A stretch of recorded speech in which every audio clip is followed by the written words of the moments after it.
और हमीरपुर से इस वक्त बड़ी खबर आपको बता दें कि होली उत्सव का शुभारंभ करेंगे सीएम सुक्खू। मुरली मनोहर मंदिर में पूजा के साथ उत्सव का आगाज होगा। पगड़ी रस्म के बाद शोभा यात्रा में भी शामिल होंगे सीएम सुक्खू। प्रदर्शनी और सरस मेले का भी उद्घाटन करेंगे सीएम सुक्खू। तो हमीरपुर से इस वक्त बड़ी खबर, जहां पर होली उत्सव का शुभारंभ सीएम सुक्खू करेंगे।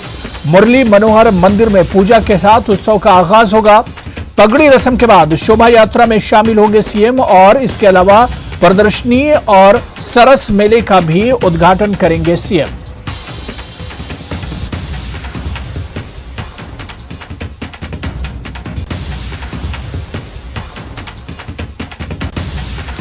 तो हमीरपुर से बड़ी खबर है, आपको बता दें, और ये तस्वीरें भी आप देख सकते हैं। हमीरपुर उत्सव का शुभारंभ करेंगे सीएम सुक्खू। मुरली मनोहर मंदिर में पूजा के साथ उत्सव का आगाज होगा। पगड़ी रस्म के बाद शोभा यात्रा में शामिल होंगे सीएम और कहा जा रहा है कि प्रदर्शनी और सरस मेले का भी उद्घाटन सीएम के हाथों होगा। तो जिस वक्त हमीरपुर सीएम पहुंचे थे उस वक्त की तस्वीरें हम आपको दिखा रहे हैं। और इसके अलावा खबर यही कि होली उत्सव का शुभारंभ करेंगे सीएम सुक्खू। मुरली मनोहर मंदिर में पूजा के साथ उत्सव का आगाज होगा।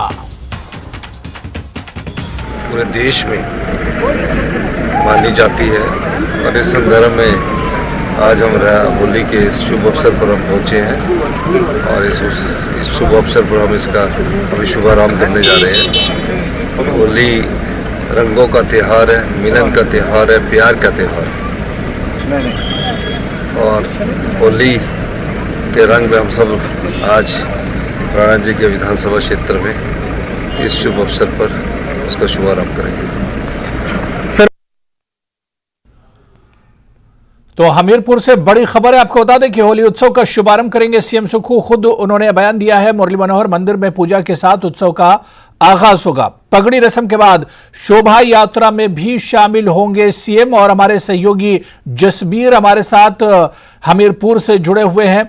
जसबीर, सीएम हमीरपुर पहुंच चुके हैं, क्या कुछ उनका शेड्यूल है, किन किन प्रोग्रामों में शामिल होंगे सीएम सुक्खू? बिल्कुल अब्बू, आपने सही कहा। मुख्यमंत्री सुक्खू अभी कुछ देर पहले ही सुजानपुर पहुंचे और उनका जो हेलीपैड पर पहुंचे काफी भव्य स्वागत किया गया था। तभी मुख्यमंत्री सैनिक स्कूल सुजानपुर है, वहाँ पे एक छोटा सा कार्यक्रम है, वहाँ पे शिरकत कर रहे हैं। और आपको बताऊं 15 से 20 मिनट के भीतर मुख्यमंत्री जो सुजानपुर में राष्ट्रस्तरीय होली मेला उसका भीतर आगाज करेंगे। इससे पहले एक पगड़ी रस्म अदा की जाएगी और एक भव्य शोभायात्रा निकाली जा रही है जिसमें जो वृंदावन से कलाकार हैं वो नाच गाकर मुख्यमंत्री का स्वागत करेंगे, होली के सबको बधाई देंगे। और ऐतिहासिक मुरली मनोहर मंदिर है जो कि राजा महाराजा संसार समय से यहाँ पे विद्यमान है, तो वहाँ पे पूजा अर्चना के बाद जो होली उत्सव है, राष्ट्रस्तरीय होली उत्सव, उसका विधिवत शुभारंभ होगा।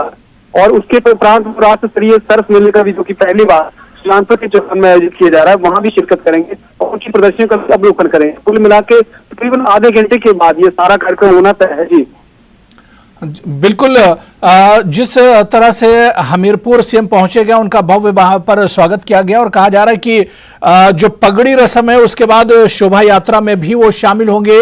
जो लोग वहां पर सीएम को देखने के लिए, उनसे मिलने के लिए पहुंचे हैं, उनमें किस तरह का उत्साह देखने को मिल रहा है जसबीर?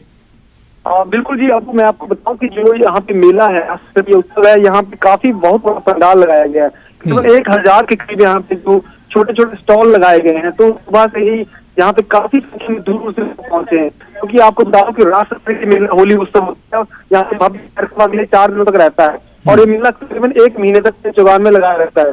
तो कुल मिला के जो लोगों में उत्साह है वो हर साल बढ़ता ही जा रहा है। जी बिल्कुल, आज और क्या प्रोग्राम रहेगा? कहा जा रहा है कि प्रदर्शनी और सरस मेले का भी शुभारंभ करेंगे, उद्घाटन करेंगे सीएम सुक्खू।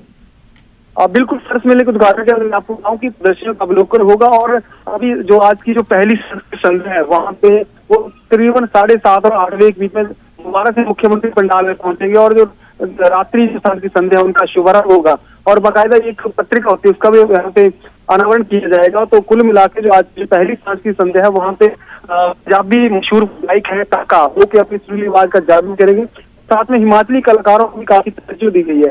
तो आज की रात्रि है, पहली सांझ संध्या है, वो रात के 12 बजे होनी तय हुई है। कुल मिला के जो स्थानीय लोग है, कलाकार है, उनको भी काफी यहाँ पे समय दिया जा रहा है और अभी से ही ये कार्यक्रम शुरू हो गए हैं। जी चलिए, बहुत बहुत शुक्रिया जसबीर इस पर हमारे साथ जुड़ने के लिए और अपडेट करने के लिए। तो होली उत्सव का शुभारंभ करेंगे सीएम सुक्खू और इससे जुड़े हुए कुछ प्रोग्राम शुरू भी हो चुके हैं। इसके अलावा 7 बजे के बाद प्रदर्शनी और सरस मेले का भी शुभारंभ करेंगे। उद्घाटन सीएम के हाथों होना है।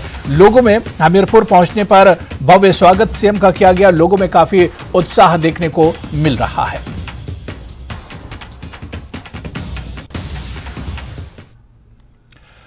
चलिए आगे बढ़ेंगे। सीएम सुखविंदर सिंह सुक्खू एक बार फिर कैबिनेट बैठक करेंगे। बता दें कि यह बैठक सोमवार को दोपहर 2 बजे राज्य सचिवालय में होगी। सुक्खू कैबिनेट की यह 5वीं बैठक होगी जिसमें कई अहम मुद्दों पर चर्चा होगी और कई बड़े फैसले भी इस बैठक में लिए जाएंगे।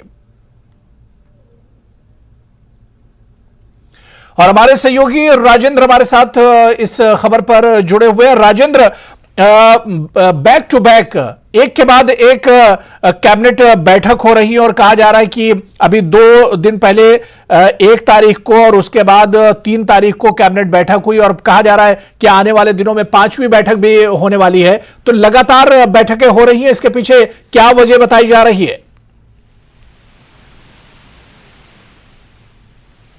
अबू लगातार जो वो कैबिनेट बैठकों का दौर है वो अब शुरू हो चुका है। पहली जो कैबिनेट बैठक थी उसके लिए लंबा इंतजार प्रदेशवासियों को करना पड़ा, लेकिन इसके बाद अब बैक टू बैक कैबिनेट बैठकें हैं। जो कल कैबिनेट बैठक होने वाली है उसमें मुख्य एजेंडा समझा जा रहा है जो आबकारी नीति है उसको लेकर हो सकता है, क्योंकि फाइनेंशियल ईयर 31 मार्च को पूरा होने वाला है। ऐसे में ये उम्मीद लगाई जा रही है कि आबकारी नीति इस कैबिनेट में लाई जा सकती है और जो शराब के ठेकों की नीलामी है उसको लेकर जो पूरी प्रोसेस है वो इसमें फाइनल की जा सकती है। इसके अलावा क्योंकि विधानसभा का महत्वपूर्ण बजट सत्र है तो बजट सत्र को लेकर भी जो एक हल्की सी रणनीति है वो तैयार हो सकती है। हालांकि उम्मीद लगाई जा रही है कि बजट सत्र से पहले एक और कैबिनेट बैठक हो सकती है।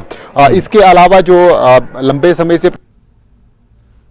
सामाजिक न्याय एवं अधिकारिता विभाग की स्पेशल कमेटी बनी है मंत्री धनीराम शांडिल की अध्यक्षता में, जो 1500 रुपए महिलाओं को दिया जाना है उसको लेकर भी एक ब्लूप्रिंट कैबिनेट जो प्रस्ताव है उसको स्वीकार कर सकती है। हालांकि 1500 रुपए देना और किस कैटेगरी को देना है, क्या करना है, ये बाद की बातें हैं, लेकिन सब कमेटी अपनी एक रिपोर्ट ब्लूप्रिंट जैसा वो कैबिनेट में रख सकती है और उसको लेकर भी चीजें फाइनल हो सकती हैं। क्योंकि जब अब प्रदेश सरकार को बजट सत्र में जाना है तो ऐसे में विपक्ष के हमलों का जवाब भी देना होगा। विपक्ष द्वारा पूछे गए सवालों का पहली जो बड़ी बात थी, जो पहली गारंटी थी, वो ओपीएस को लेकर कैबिनेट ने सैद्धांतिक मंजूरी दे दी है।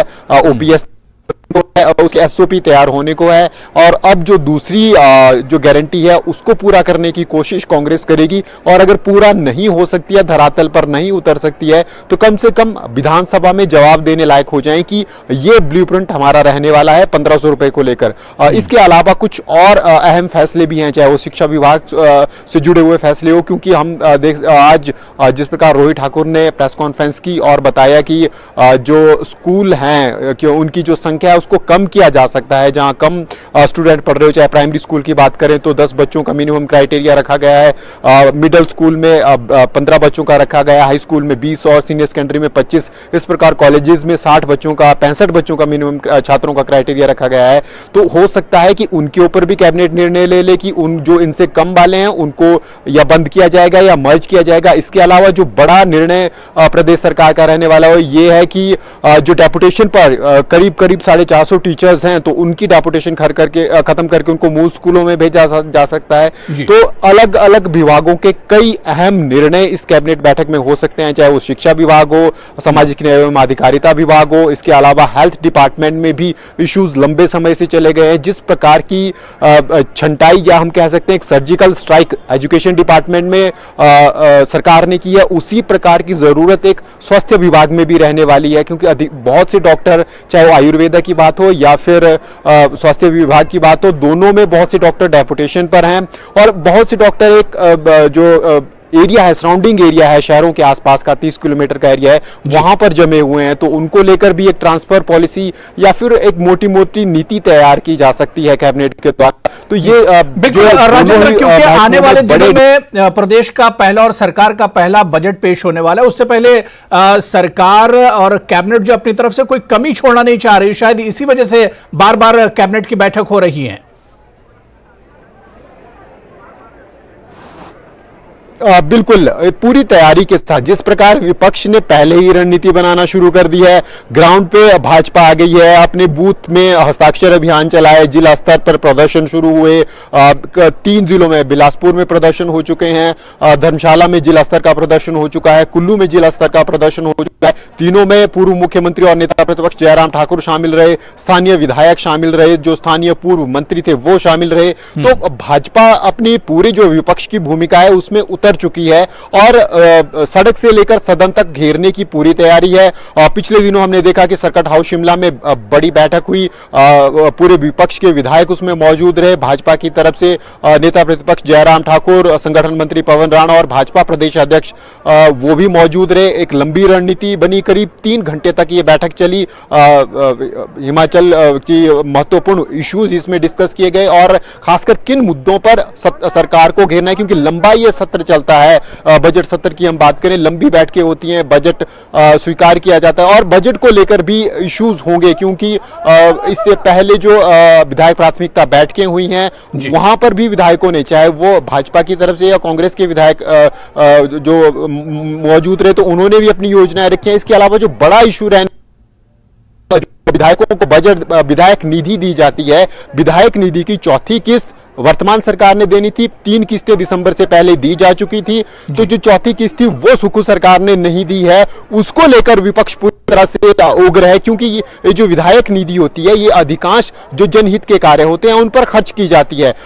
ये कांग्रेस ने, भाजपा ने बड़े पुरजोर तरीके से लोगों के बीच में भी उठाया था कि जो विधायक निधि प्रदेश सरकार ने चौथी किस्त नहीं दी है, ऐसे में जो डेवलपमेंट काम है, चाहे वो लिंक रोड हो, चाहे या फिर मेंटेनेंस अलग अलग संस्थानों की करनी हो, क्योंकि छोटे छोटे संस्थान पंचायत स्तर पर और विधानसभा क्षेत्रों में रहते हैं, या फिर पेयजल की अलग अलग स्कीम्स हो, इनमें ये विधायक निधि खर्च होती है। तो ये विधायक निधि बहुत शुक्रिया राजेंद्र हमारे साथ जुड़ने के लिए और इस खबर पर अपडेट करने के लिए। तो आपको बता दें कि सुखविंदर सिंह सुक्खू सरकार की कैबिनेट बैठक लगातार हो रही है और 5वीं कैबिनेट बैठक अब सोमवार को होने वाली 2 बजे सचिवालय में बैठक होगी, क्योंकि इससे पहले भी लगातार 2 बैठकें हो चुकी हैं और ये 5वीं बैठक है जो होने वाली है। और कहा जा रहा है कि बजट से पहले सरकार किसी तरह की कमी नहीं छोड़ना चाह रही, क्योंकि अपोजिशन भी लगातार हमलावर है। तो ऐसे में सरकार अपनी तरफ से कोई कमी नहीं छोड़ना चाह रही है और इसी वजह से बार बार वो कैबिनेट बैठक कर रही है।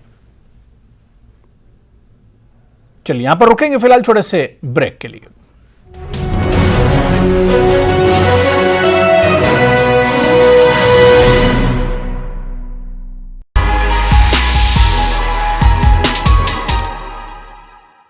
राजेश, थोड़े पैसे चाहिए थे यार।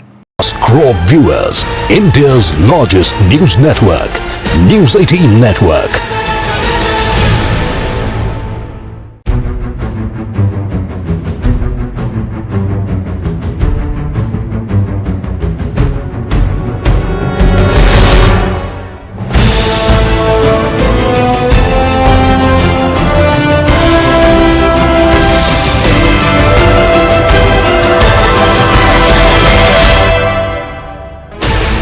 Sixteen channels, 15 languages, 26 states, 1200 plus reporters, 67 plus crore viewers. India's largest news network, News 18 Network.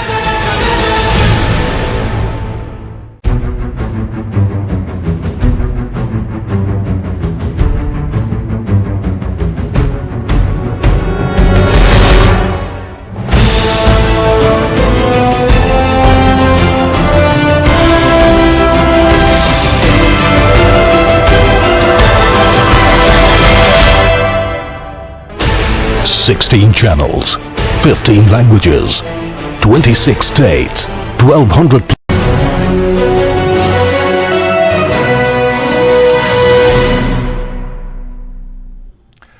चलिए ब्रेक के बाद आगे बढ़ेंगे। चंडीगढ़ में CM Sukhvinder Singh Sukhu Himachal student union के कार्यक्रम में बतौर मुख्य अतिथि शामिल हुए। चंडीगढ़ में पंजाब यूनिवर्सिटी के लॉ ऑडिटोरियम में आयोजित कार्यक्रम में सीएम सुक्खू ने संबोधित भी किया। इस दौरान उन्होंने अपने छात्र राजनीति के जीवन की चर्चा की और कहा कि वो सत्ता सुख के लिए नहीं बल्कि व्यवस्था परिवर्तन के लिए सरकार में आए हैं। यहां उन्होंने आने वाले 10 सालों में हिमाचल को देश का सबसे प्रसिद्ध राज्य बनाने का दावा भी किया।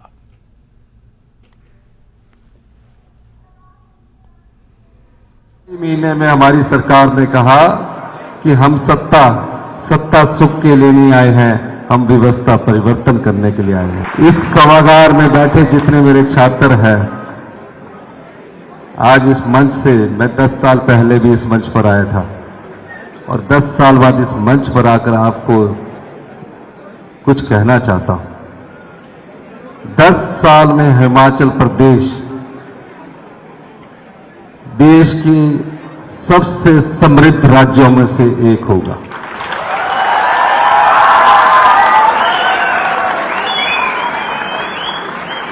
इस दृष्टिकोण से हमारे शिक्षा मंत्री जो है रोहित ठाकुर जी,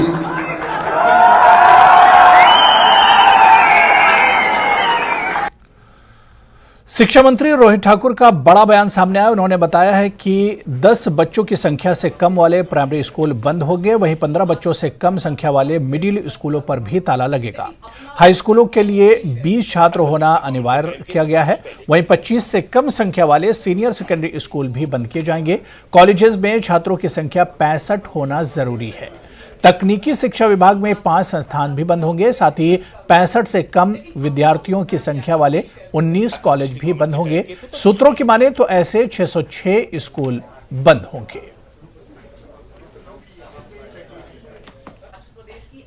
युक्तिकरण यानी रैशनलाइजेशन के बारे में भी होगा, ताकि एक तरह का संतुलन उन स्कूल्स के बीच हो जहां पर टीचर ज्यादा है और जहां पर आपके टीचर्स नाम मात्र है। आज हमारा जो पहला, मैं समझता हूं एक तरह का संकल्प है, वो क्वालिटी एजुकेशन के प्रति, जिसका उदाहरण हमारा डे बोर्डिंग स्कूल जो राजीव गांधी जी के नाम से हमारी सरकार ने, माननीय मुख्यमंत्री सुखविंदर सिंह सुक्खू जी ने अपना फ्लैगशिप प्रोग्राम प्रारंभ किया है।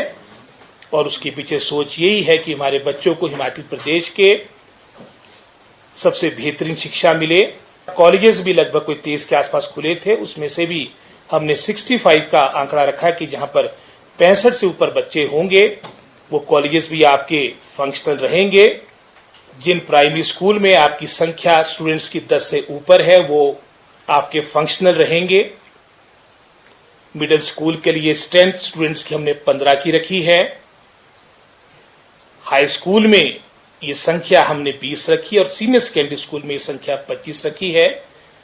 जो शिक्षा विभाग के अपने पैरामीटर्स होते हैं उसके अनुसार प्राथमिक पाठशाला के लिए कम से कम 25 बच्चे चाहिए, हाई स्कूल के लिए आपको 40 बच्चे चाहिए और 60 बच्चे हमारे को सीनियर सेकेंडरी स्कूल की हमने पैरामीटर रखा था। लेकिन हमारा क्षेत्र पहाड़ी क्षेत्र है, दुर्गम क्षेत्र है, फारफ्लंग एरियाज है, इसमें एक लिबरल सोच आगे रखते हुए हमने ये जो पैरामीटर्स उसमें रिलैक्सेशन देते हुए इन स्कूल्स को जिनकी संख्या इतनी होगी वो आपके फंक्शनल रहेंगे।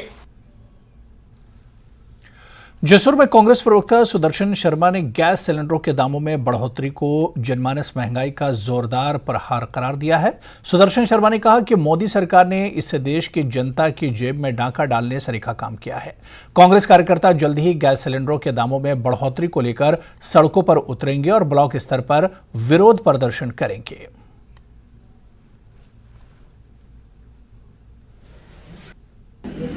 देश के प्रधानमंत्री द्वारा एलपीजी सिलेंडर में 50 रुपए वृद्धि करके और कमर्शियल सिलेंडर में 350 रुपए वृद्धि करके उन्होंने ये प्रमाणित कर दिया है कि जो बीजेपी सरकार है वो मात्र वो दो उद्योगपतियों की सरकार है, जिनको खुश करने का काम जो है वो मोदी सरकार कर रही है। क्योंकि पूर्व में रही हमारी कांग्रेस की सरकार वो जो 400 रुपए प्रति सिलेंडर लोगों को उपलब्ध करवाती थी और उसके बावजूद वो उसमें सब्सिडी भी दी जाती थी। लेकिन अब मौजूदा सरकार जो है वो चुनावी वायदों को पूरा करने के लिए ये इन्होंने जो दो उद्योगपति हैं इनको ही खुश करने का प्रयास किया है। कांगड़ा चंबा के सांसद किशन कपूर ने कहा है कि हिमाचल में उनके क्षेत्र के विकास के लिए पीएम मोदी की ओर से योजनाओं में पैसे की कमी नहीं होने दी गई है। उन्होंने चंबा जिले को अन्य जिलों की अपेक्षा अग्रणी लाने के लिए प्रयास किए हैं और इसके लिए कोशिशें आगे भी जारी रहेंगी। इस मौके पर भाजपा के नेता और डलहौजी विधानसभा क्षेत्र के विधायक डीएस ठाकुर भी मौजूद रहे। चंबा के विकास के लिए केंद्र सरकार, देश के आदरणीय प्रधानमंत्री श्री नरेंद्र मोदी जी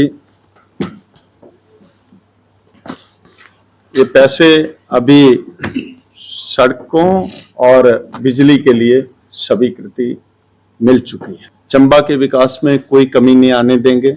ये हमारे देश के प्रधानमंत्री जी का आशीर्वाद हमारे चंबा के लिए, इस आकांक्षी जिलों को अग्रणी पंक्ति में खड़ा करेंगे। विकास की दृष्टि से इस संकल्प के साथ हम आगे बढ़ रहे हैं। शिमला के साथ लगते बड़ा गांव सीवरेज प्लांट का गंदा पानी साथ लगते खंडों में खुला छोड़ा जा रहा है, जिसकी वजह से पूरे क्षेत्र का पानी प्रदूषित होने लगा है। इसका असर पशु और फसलों पर भी पड़ रहा है। स्थानीय लोगों ने मंत्री अनिरुद्ध सिंह से इस गंदगी को लेकर शिकायत की है, जिस पर पंचायती राज मंत्री अनिरुद्ध सिंह ने कंपनी को चेतावनी देते हुए कहा कि जल्द से जल्द यहां पर व्यवस्था सुधारी जाए। ये जो बड़ा गांव सीवरेज प्लांट से जो ये पानी छोड़ा जा रहा है, ये इतना खराब पानी आ रहा है कि इस पानी को आप किसी भी चीज़ में यूज़ नहीं कर सकते। यहाँ जैसे कि हम अपने पशु को चराने के लिए भेजते हैं, तो हमारे पशु इस पानी को पी तो रहे, लेकिन इससे बहुत तरह की बीमारियाँ फैल रही है यहाँ पे। अच्छा, जो यह पानी हमारे खेतों में भी यूज़ हो रहा है, इससे हमारी फसलें बहुत ख़राब हो रही है। यहाँ पे कई तरह के कीट पैदा हो रहे हैं इस गंदे पानी की वजह से। इससे हमारे को नुकसान इतना हो रहा है कि जो पहले कृषि होती थी वो नहीं हम प्रॉपरली कर पा रहे। ये पानी खेतों में लगाते हैं तो क्रॉप जल जाती है। पशु अगर इस पानी को पी ले तो पशु कई बीमारियों के शिकार हो रहे हैं। कई पशु के तो जो गौएं वगैरह बेचारी वो पेट में ही बच्चे ख़त्म हो रहे हैं। यहाँ तक कि अब इसके अलावा पॉल्यूशन इतना ज़्यादा हो रहा है कि रात को भी हम लोग जिनके हमारे नज़दीक घर है, इसी खट के साथ में रात को नहीं सो सकते। तो मैं इस सरकार से ये अनुरोध करूँगा कि हम ग्रामवासियों की इतनी मजबूरियों को ध्यान में रखते हुए इन प्लांट्स को सबसे पहले इनको ठीक किया जाए, जो पहल के प्लांट है। अगले प्लांट तब लगे जब इन प्लांटों की वर्किंग ठीक हो।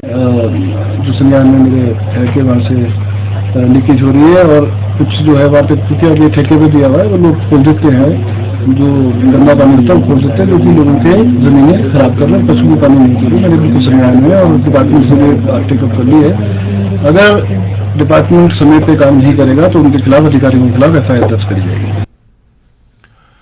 शिमला के रहने वाले 2 युवक भाखड़ा नहर में डूब गए। जांच अधिकारी धर्मचंद ने बताया कि खरड़ से 3 युवक इस क्षेत्र में घूमने आए थे और वे रंगीलपुर गांव के पास भाखड़ा नहर में गए, लेकिन मोबाइल फोन से फोटो लेने के दौरान एक युवक पानी में गिर गया, जबकि दूसरा युवक डूब रहे युवक को बचाने की कोशिश के दौरान पानी के तेज बहाव में बह गया। डूबे युवकों की पहचान सुमित और बराज के तौर पर हुई है। कौन सीगे जी ये बंदे? ਇਹ 3 ਮੁੰਡੇ ਸੀ ਖਰੜ ਤੋਂ ਆਏ ਸੀਗੇ। ਹਾਂਜੀ, ਇੱਥੇ ਨਹਿਰ ਤੇ ਆ ਕੇ ਸਵੇਰੇ 7 ਵਜੇ ਦੇ ਕਰੀਬ ਗੱਲ ਹੈ, ਇੱਥੇ ਖੜੇ ਸੀ, ਫਿਰ ਇਹ ਹੱਥ ਪੈਰ ਧੋਣ ਲੱਗ ਪਏ ਨਹਿਰ 'ਚ। ਇਹਨਾਂ ਦਾ ਨਾਮ ਕੀ ਹੈ ਤੇ ਉਮਰ ਕਿੰਨੀ ਹੈ? ਇੱਕ ਜੀ ਨਾਮ ਹੈਗਾ ਸੁਮਿਤ ਪਹਾਟਾ, ਸਾਨੂੰ ਰੋਹਨਾਮ ਪਹਾਟਾ, ਵਿਲੇਜ ਬਸਲਾ, PS ਰੋੜੂ, शिमला। दूसरे का नाम है बराज, ਇਹਦਾ ਫਾਦਰ ਨੇਮ ਕੁਝ ਨਹੀਂ ਪਤਾ ਲੱਗਾ, ਕੰਟੈਕਟ ਨੰਬਰ ਲਿਖੇ। ਕਿੰਨੀ ਕੁ ਉਮਰ ਦੇ ਹੈਗੇ ਨੇ ਜੀ ਇਹ? ਜਿਹੜਾ ਸੁਮਿਤ ਪਹਾਟਾ ਇਹ ਹੈਗਾ 27 ਸਾਲ, ਬਰਾਜ ਦੀ ਉਮਰ ਹੈਗੀ 32 ਸਾਲ। तीसरा ਇਹਨਾਂ ਦੇ ਨਾਲ ਦਾ ਉਹ ਨਹੀਂ ਖਾਣੇ ਗਿਆ ਵਾ। तो चलिए इस बुलेटिन में भी फिलहाल इतना ही। नमस्कार।